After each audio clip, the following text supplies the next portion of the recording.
should be Elul every month for Jewish people. Why? Because Elul means preparation. If it's the last month of the year, you're doing nothing more, nothing less than preparing yourself for Yom Narayim. That's what it's all about. And Elul is the Hakshara. It prepares you for Rosh Hashanah through Yom Kippur. Without Elul, you can't have Rosh Hashanah through Yom Kippur. So I'm going to mention this briefly and tie it in with Zaide Yahrtzeit. Everything he did was always preparing himself for whatever he had to do. For example, I watched him in action as a shamus in a shul, later the chazan in a shul, always there early. Always, right? Why? He was preparing for davening, setting up the shul, maybe making sure the shul looked good. And he spent at least an hour to an hour and a half by himself learning before everyone got to shul. So he was preparing himself for davening by learning before everyone even got to shul. Here's a person who knew how to lane, was magnificent, balkore, flawless, always prepared. Am I right? Never ever got up there without preparing. When it came to Yom Narayim, always prepared. He knew the davening probably by heart. Always prepared beforehand. As a shochet, you can't be a shochet if you don't know Gemara Chulin. It's impossible. You have to know Yoredei HaChelek Aleph. You can't do it.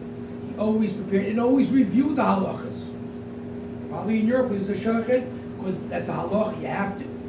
You have to review the halachas, otherwise you can't shech. So his whole life was preparing himself for whatever it was. For Erev Shabbos, for Yom Tov, to help people. People always came to him, to Bobi Yibad L'chaim, always came to their house. He always made sure he was prepared for them. Come to help them, give them the davos, to be mekabel them, b'seir upon yavos. Everything was always preparatory. He understood that, probably from the time he grew up as a kid back in Europe. Now we get to the Sfas Emes. He looks at it in a different light. He says that we look at Yom Narayim as follows. Elul ani l'dodi v'dodi li. What does it mean? We have an obligation to help not only ourselves, but everybody else, and be makarev everyone else. We can't be complete without Elul, without Tishrei coming together. If they're not combined as one entity, you've lost it all. You can't just go into Tishrei and look at Tishrei as one entity by itself. The two are intertwined. Anil dodi v'dodi li. There must be a combination of Klal Yisrael working together with one another. You can't just be for yourself. If you're just for yourself, especially in Elul, you failed. You can go into shul. You can daven 24 hours a day. Run Rosh Hashanah, Yom Kippur, Aseres Beit Tshuva. But if you don't help others in Elul and help them prepare for Tishrei, you fail. So we have two different distinct approaches on how we look at Elul. And this was exactly what Zaide Yahrtzeit was. He always helped others in need, never for himself. He didn't need center stage. Other people, some people need center stage to make themselves feel good, feel important. That wasn't him. He was not only a down-to-earth person, but he understood that happy makabel, everybody to save her upon him yavos. One thing that's very interesting, we say, L'Davar Hashem Ori V'Yishi.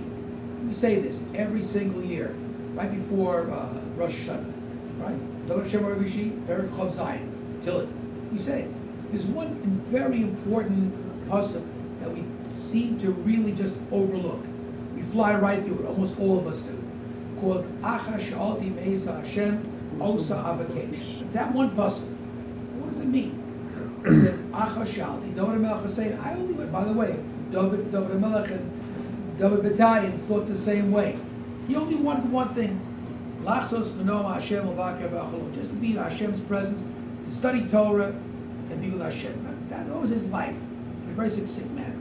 The problem is, you look at the pasuk, it says, why does it add the words Osa Avakesh? That's pretty strange. It should have said just Acha Sha'alti Me'es Hashem. He wanted the one thing, to learn Torah. What is this Osa Avakesh? And Chazal tell us that you always have to have bakasha. You always have to be asking Hashem for a lot. Whatever we have, we always want more from Hashem. We don't know what Hashem is going to give us. That's why we say Osa Vakesh. Only Hashem knows what He's going to give us. We always have to ask for more. But we have to do our part to show HaKadosh Baruch Hu that we merit all the goodness, all the chesed that He bestows upon us. And He was always Makir Tov his entire life. Even when He was ill, He was always Makir Tov. He always thanked Hashem for whatever He had. And He went through a living hell throughout His life. Back in Europe, He lost His entire family. And yet, He understood that you have to be Makir Tov. If you're Makir Tov HaKadosh Baruch Hu, especially right before Rosh Hashanah Yom Kippur, you will be Makir Tov to us. So in the schus of I had the privilege of knowing only for a short time, only for a couple of years, but having watched him in action, the midos he had, I guarantee, were second to none. The learning, second to none. I mean, I'll never, I noticed the building just a couple of days ago.